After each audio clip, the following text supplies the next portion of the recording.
There's a repair that makes 10-year-old diesels idle smoother, pull harder, and burn less fuel, sometimes in a single afternoon. Mechanics describe the results as night and day.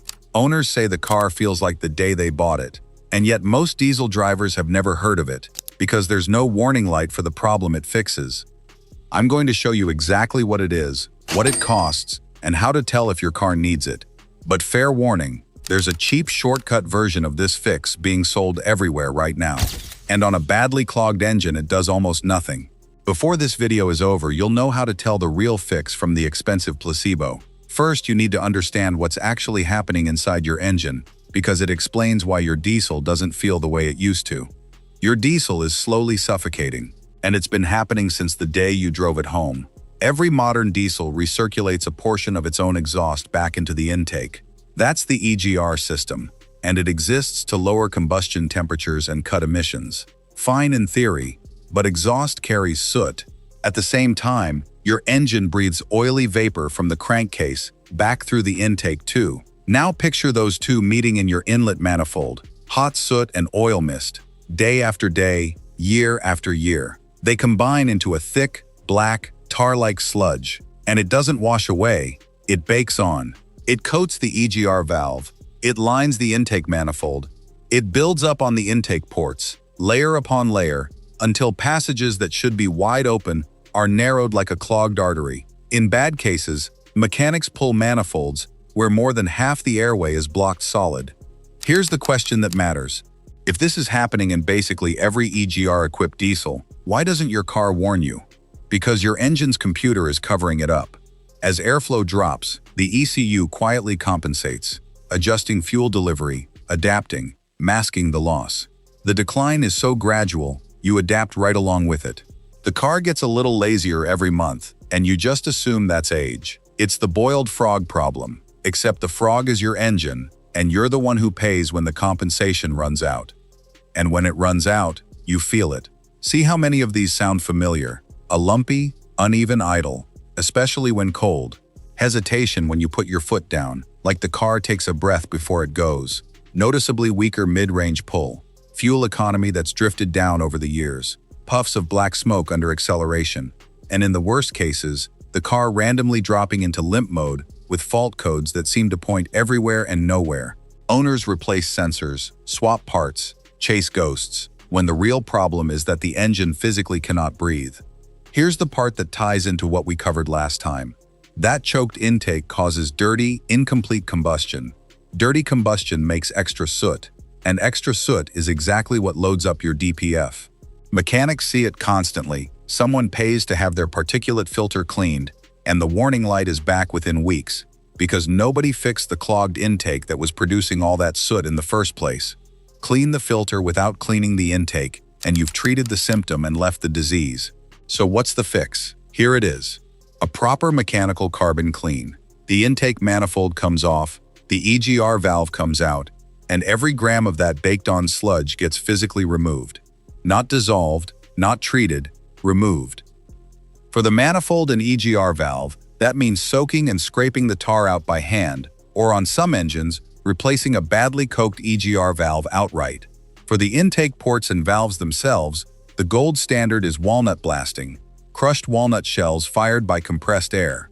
The shells are hard enough to chip carbon off but softer than the metal underneath, so they strip the deposits without scratching aluminum. It's the same method dealerships use, and it takes the ports back to bare, clean metal. And the results? This is the part that earns the title of this video. Because the ECU was compensating for the blockage, removing it snaps everything back at once. Owners consistently report the change is immediate, the idle smooths out, throttle response sharpens, the mid-range pull comes back, and fuel consumption drops.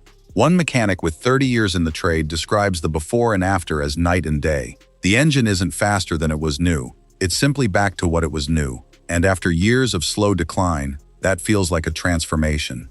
What does it cost? A professional walnut blast at an independent workshop typically runs $400 to $700, mostly labor for removing the manifold. A full intake and EGR clean on a heavily suited diesel can run higher. Some workshops quote over $1,000. That's not pocket change. But hold that against the alternative. Chasing phantom faults, a new DPF, or an EGR-related breakdown, and it's one of the highest value jobs in diesel ownership. Many owners treat it like a maintenance item, roughly every 40 to 60,000 miles depending on how the car is driven. Short trip city cars need it soonest. If you watched the last video, you already know why. Now, remember the shortcut I warned you about at the start? Let's deal with it, because this is where a lot of people waste their money. You've seen the products. Pour in fuel additives that claim to decarbonize your engine, aerosol cleaners you spray through the intake while the engine runs, machines that feed gas or vapor through the engine and promise a full carbon clean with zero disassembly, often for $100 or more.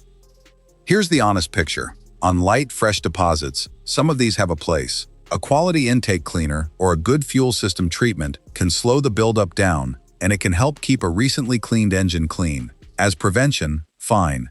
But on hardened, baked-on carbon, the kind that's been accumulating for 80,000 miles, chemicals barely touch it. Mechanics are blunt about this. Once that sludge hardens, it cannot be dissolved out. It has to be mechanically removed. There is no shortcut. So if your diesel already has the symptoms, rough idle, hesitation, smoke, lost power, don't spend $100 on a bottle or a vapor machine and expect a transformation. You'll get a placebo and the same clogged manifold. Spend the money once on the real job. One more warning, and this one's for the DIY crowd. If you pull the manifold yourself, and on many diesels a patient home mechanic absolutely can, do not go scraping heavy carbon near open intake ports. Loose chunks that fall into a cylinder can destroy an engine on startup. Same rule for walnut blasting. The intake valves on the cylinder you're cleaning must be fully closed before any media goes in. Get that wrong and the cure becomes the disease. If you're not confident, this is a job worth paying for. So you've had the clean done, the car feels reborn. How do you keep it that way? 3 things. First, drive it properly. You know this one. Regular sustained runs at operating temperature. 20 to 30 minutes at motorway speed. Keep combustion clean and give the deposits less chance to form. The engines that clog fastest are the ones doing 5-minute trips. Second, stay on top of your oil. Fresh, quality oil produces less of the vapor that feeds the sludge in the first place. Stretch your oil changes and you're literally feeding the problem. Some owners also fit an oil catch can to trap crankcase vapor before it ever reaches the intake, a cheap upgrade that pays for itself. Third, treat cleaning as maintenance, not a miracle. Check the intake when symptoms creep back. Catch it at 30% blocked and it's a quick, cheap job. Catch it at 70% and you're back to the full transformation and the full bill. Here's the bottom line. Your diesel almost certainly isn't worn out. It's walled in. Behind years of black sludge the warning lights will never mention.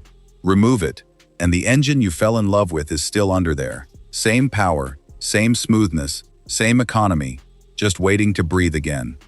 If your diesel has any of the symptoms from this video, get the intake inspected before you spend money on anything else.